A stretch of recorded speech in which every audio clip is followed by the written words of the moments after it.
Tingnan nyo, oh. Kahit hindi siya Bermuda nilagay, maganda pa rin siya. So, 1, 2, 3, go! Tran! O, diba mga amigo, ang ganda ng step. Magandang araw po sa inyo lahat mga amigo. Sobrang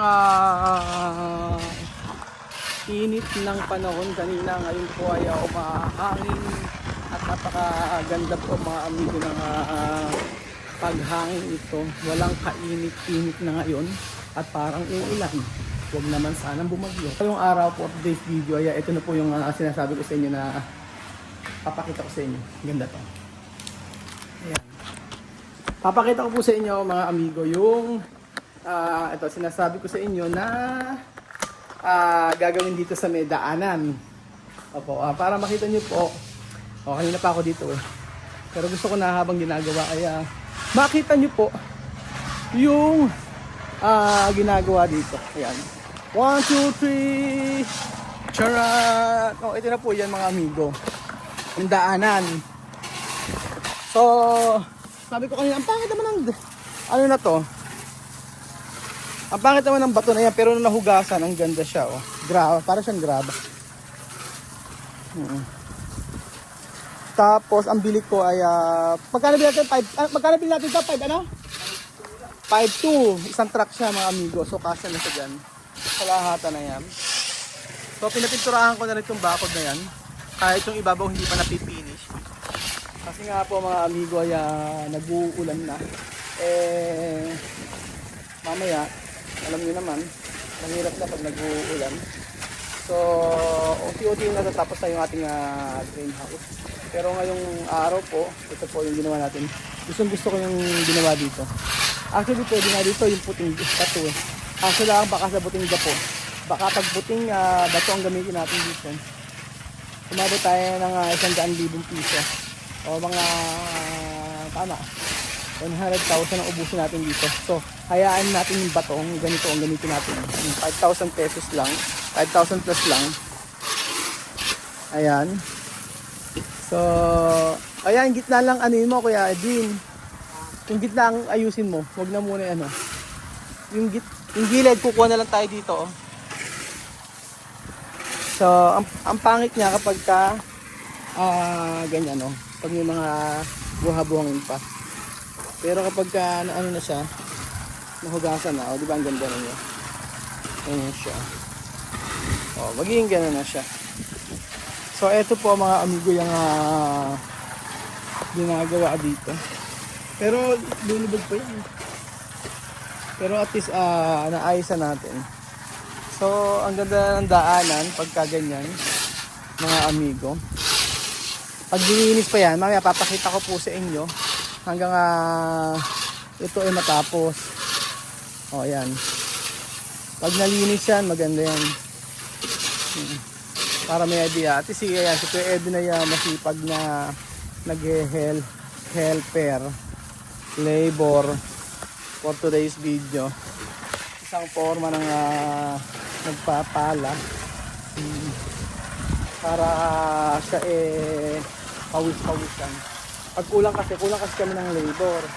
Ngayon, siyempre walang gagawin to, isa lang para matapos lahat. Ito na yung ginawa. Ganyan po!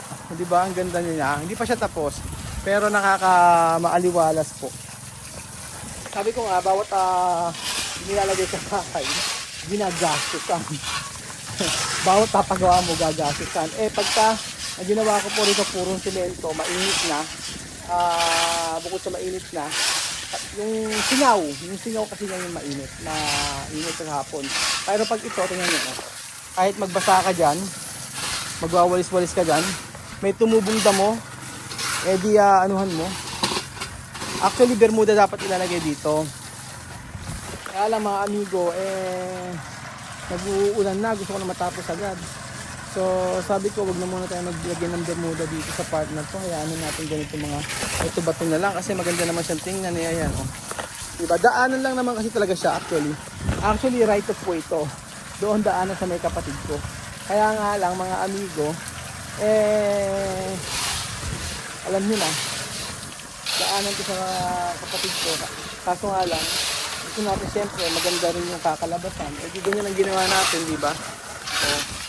Ano pang nakatipid pa ako dito kasi mga amigo, hindi siya semento. Ayan, hindi siya sa semento. Hindi siya purong semento, may design lang siyang ganyan. So, kung alam ko lang, dati ginawa ko ganun na lang. Kung alam ko lang mga amigo, ganun na lang ang ginawa ko dati. Hanggang dulo po. Dapat pala Kuya Edwin, hanggang dulo, ganyan yung ginawa natin. Hanggang dulo. Hindi, yung mula umpisa doon sa dulo. Hindi, yung kabila yun. Dapat yun. Oo. Kaya nga eh. Na-suggest mo sana na ganito yung ginawa. Oo. Ha? Oo. Okay. Hindi naman si Ninong ano dyan si Marvin. Oo. Tsaka ako naman may choice niyan. Oo. Kaya lang, maganda pala yung ganito. Oo. Maganda siyang, maganda yung ganitong, oo. Hindi na natin, saka na yun. So, eto po mga amigo. At,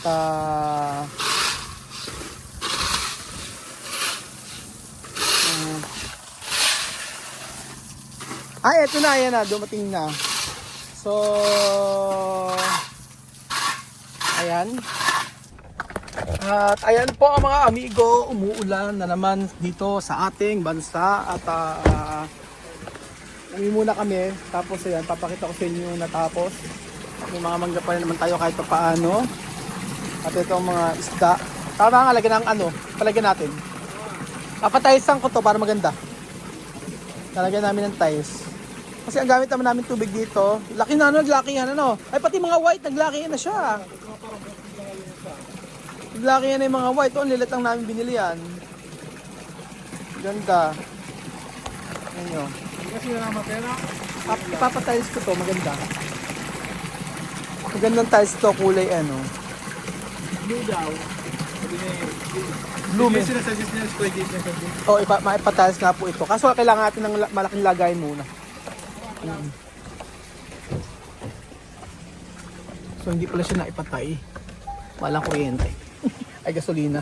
So ayan po mga amigo, ito na po yung natapos kanina. Papakita ko sa inyo kung gaano po kaganda. Ganyan din ang ganda niya. Charan! Ang ganda na. Ito na po yung ginawa. Tingnan nyo. Kahit hindi siya bermuda nilagay, maganda pa rin siya. 1, 2, 3, go! Charan! O diba mga amigo, ang ganda ng step. Ito, papalatadahan pa naman yan. Ito, palatada. O, kikinisin pa. So, okay na, di ba? Ang ganda. Nang nalinis siya, nang umulan. O, ang ganda niya. Tapos, wawalis-walis ka lang dyan.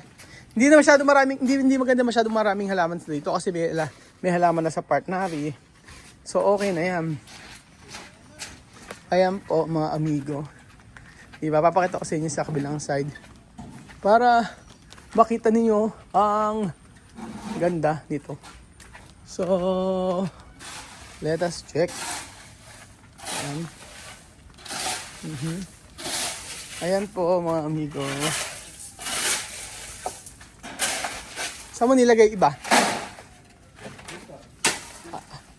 Oo, ikalat mo doon sa kabila. Sa gitna mo ilagay, no?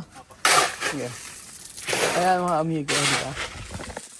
Oh, then maganda na siya. Lilinisin na lang, hindi pa masyadong nalilinis. Pero at least ang lalagay ko na lang dito solar. Naglalagay ako solar. Meron ako nakitang solar mga amigo. Na ipinapakat siya. So, 'di ba? Oh, right of way lang siya. Papunta sa may kapatid ko pero ang ganda ng kinalabasan. Doon mga amigo, right of way lang siya. Pero nakita niyo naman yung kinalabasan. Ang ganda, 'di ba? Oh, ganyan lang siya. Ganyan po mga amigo. And then ano pa? Gagandahan ako siya. Pero hindi pa nalilinis pag nalinis na lang po. So, yung ibang mga plants, yung mga ibang plants tatanggalin ko, ayusin ko pa yan. So, at least maaliwalas. Tapos yung mga bonsai doon, tatanggalin natin yan mga amigo. Para maganda. Ay, natutuwa ako. Ang ganda ng kinalabasan. Very minimalist. Ang ganda niya. Ayan po mga amigo. Ang ginawa po dire. And then, ano pa ba ang latest dito? Yan lang naman po mga amigo. At saka, balita ko,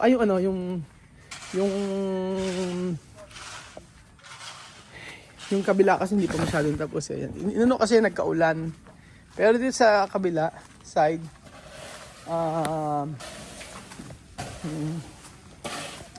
so dito na nila inaayos yan. Dito mo lagay oh. Dito mo lagay.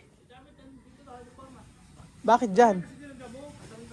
Ay, oo nga pala. Tama. Oo nga pala. Mali ang utos ko kay Tuaman. Di dyan. Ba't dyan mo nilagay? Sa dulo. Sayang. Dami pa naman.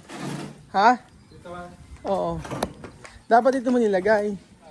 Sa part na to, pag gano'n hanggang dulo. Saan ba? Mali ka. Dito, tapat dito, tanggalin mo yun. Mali yan. Di ba sabi ko buhangin na ilagay mo? Hanggang dito, buhangin. Hindi, hanggang din. Okay, kasi board mo dalalagay ko rito. Hanggang din. Tapos lagyan mo muna to ng buhangin. Buhangin nga muna kakore, buhangin. Ano na? Hindi. Buhangin. Hindi, ibig sabihin, lagyan mo ng buhangin para magamit pa iba rito. Oo, di ba sabi sa'yo buhangin muna, ilagay mo dito sa malalim. Oo. Ayan lang, oh. Tapos yung graba, ilagay mo. Oo. Buhangin mo na lagay mo. Diba? Sino ba? Oo nga eh. Pinamali mo eh. Alam mo nga, nakapantulog ka na. Nakakatumulan, nagbubuhos. Umulan na, asa ba? Ano nangyari? Diyos ko, yung maghapon eh, lang natapos nyo. Kasi pumasok ka pa alas 4. Porque merong bale. Kanya mo, takbo ko ng takbo, binibilit sa... Nagawa na. Eh, ba ito? Tapos mamaya ano yun naman ng aso yan. Tingnan mo. Tapos natapos na siya. Ay, ano, Kuya Edwin, paano mo na ng ano to, buhangin? Buhangin. Tapos itlagay mo rin buhangin to. Buhangin ka ako, punuin mo muna ako ng buhangin sa kayong graba, di nilalagay. Oo nga, Bek. Alam ba, di ba pwedeng kalahati ng graba? Alang kalahati? Eh kasi hindi naman magagamit, kalahati lang. Eto Kuya Edwin, hindi naman lalagyan eh. Hindi nga yan. Eto, tataniman to eh. Oo nga yan, ganda naman yan. Ito, dalawang tataniman. Ito, bermuda. Ito, palahalaman. O, tapos ito lang. Alaman mo ganun. Oo. Tapos itong dalawa lang naman na to. Ano eh? Oo. Kalahati lang. Baka pwedeng kalahati. Para at least ito. Kasi bermuda tong gitna na. Gumandero, tapat mo, may... Oo. May halaman. Tapos dito sa kaya, daan na naman sa kabila na ito. Kaya itagpus natin. Hindi tulo yung ating yerdo sa Yung ano? yer. Yero? Eh, merong ano yon. May banyo mo, Ano gagawin? may tulo. Sa banyo? Sa taas nga nung ganun, Eh, ganun talaga. pasisilan ko yung mga... Pasilan. Okay. Nakabili ka ba silan? Oh, Pas- ginagamit ni Kuhan. Okay, nagsisilan ka? Pwede ba isilan yun? Hindi ngayon. Hindi pwede silan yun. Ano? Yung taas isilan? Beo, Oo. yung mga tornilyo. Oo. Sayang, ilagay na rin. Ang gagawin ko kasi dito. Ano lang yan eh. Oo nga, ano mo dyan. Hindi lang natin sabi ko. Pero ano, palagyan mo ng ano rin, ng buhangin to. Kaya ano. Oh, lalagyan nga ang buhangin, lahat ng mataas. Saan ba? Lahat ng mababaw na ganun. Pati top, oo. Lagyan mo ng buhangin to. Tapos ito may buhangin din to. Tapos naman na tayo eh. So, tapos na tayo sa part na to. Makakadaan nila sa sakyan. Pero ang hindi pa, ito naman yung ginagawa natin yun. Ayan po mga amigo. So, yan tayo, sisimentohan natin yan. Tapos, after nito, ang request ni yan, sisimentohan din natin yan. After nating simentohan to, ito po garden yan mga amigo. Opo, yan muna. Para ito, pag may gusto mag-pickleball, kasi sila gusto nila mag-pickleball dito. And then, ayan, after nito, ito, papatambakan ko naman yan para maging garden. Tapos, gusto ko maglagay dito sa gitna na to ng, parang, basta yun. Basta yun po mga amigo. Kaya lang, umano to. Kuya Edwin, nagkabakbak-bakbak. Ganito. Hindi ba ano niya, paplatan? Yan na to? Hindi kasi imulang siya kanina, kaya ganyan. Oo. So, ayan po mga amigo, finally po ay naitagpos po natin itong pinapagawa natin dito. And then, sabi ko nga po sa inyo mga kababayan ko, pag natapos ito ay isang makakahinga na po tayo ng maluwag kasi hindi tayo magpapasahod sa kanila. Pero syempre, hanapan natin sila ng susunod na gagawin nila. So, yun po mga amigo, maraming salamat po at excited po ako. Ang abangan niyo po rito ay yung lalagyan ng mga halaman at kung paano pa natin ito pagagandahin. So, thank you so much po mga amigo at God bless po. Maraming salamat sa inyong pagsuporta. Lapit na mga amigo. Invited po kayong lahat. Sarap pagkape.